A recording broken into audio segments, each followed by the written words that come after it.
How to create QR code shortcut in iPhone. Hello guys and welcome back to the channel. In today's video, I'm going to show you how you can create QR code shortcut in iPhone. So let's get started. First of all, you gotta head over and open your shortcuts application. It is built-in application in every iOS device. And over here at the bottom, you'll be able to see three options: shortcuts, automations, and gallery. So you gotta click on gallery. And over here at the top, you'll be able to see shortcuts for accessibility. So you just scroll to the right and then click on starter shortcuts.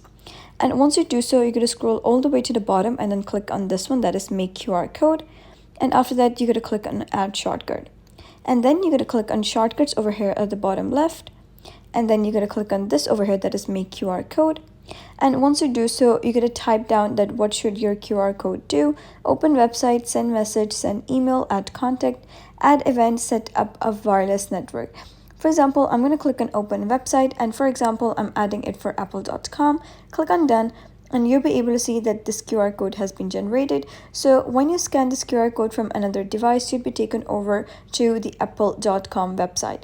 So that is basically how you can create QR code shortcut in iPhone. So if you found this guide helpful, give it a thumbs up and don't forget to subscribe for more helpful tutorials. I'll see you in the next video.